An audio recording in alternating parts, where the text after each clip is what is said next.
pit, the desert, wasteland, the watery abyss, these are all images representing descent, suffering, and chaos.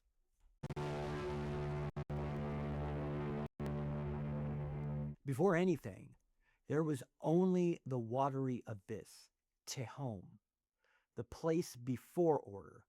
This is the place Yosef was thrown into, not once, but again and again. How you act has cosmic significance. The potential is within you to occupy a throne. The ancients taught us that you are a walking representation of Elohim himself. But your orientation, how you see or how you respond to suffering and tragedy, will determine whether you represent the divine or whether you are a representation of the serpent, the dragon from the pit. So that's not a metaphor. That is the architecture of what you are. Yosef was shown a vision of glory from the divine himself. And as a consequence of that vision and his disclosure of it, he was betrayed by his own family, stripped and thrown into the pit. He descended, Yared. He was sold into slavery, away to a foreign land. And yet, the distinction about Yosef is this, that his eyes never lost focus from that which is divine. In the pit, in the foreign household, in prison, he never runs the sequence of the serpent, the seeing, desiring, and the taking for himself, and thereby choosing his own wisdom. He always remains steadfast. And because of his orientation towards the divine, he ascends from the darkness, Allah, to go up. He ascends.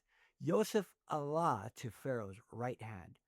Jonah went down into the chaos waters, and Allah walked into Nineveh. Jesus went down into the earth for 3 days, and Allah. And the Eden mandate went global after that.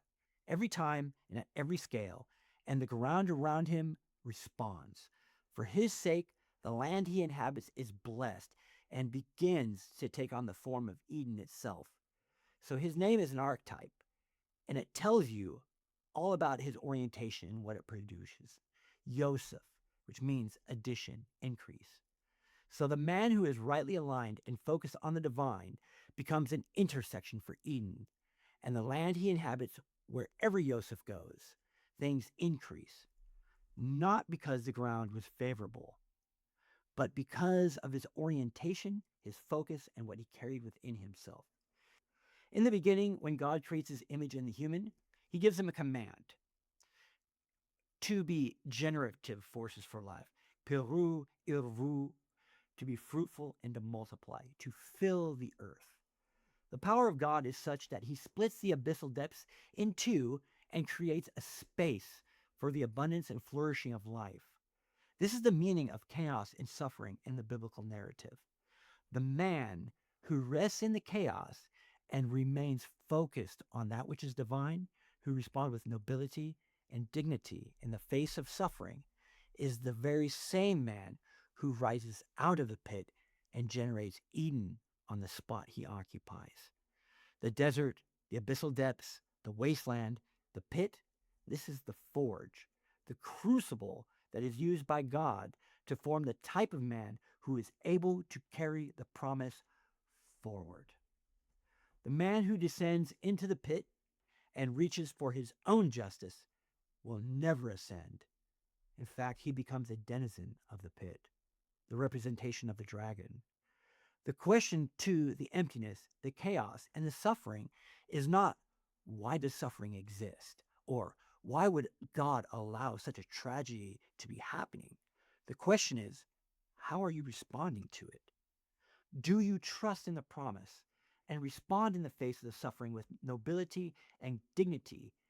Do you become a bearer of the promise, the very image of God, carrying Eden forward with you, holding your orientation, keeping your eyes up on the divine, and maintaining your focus?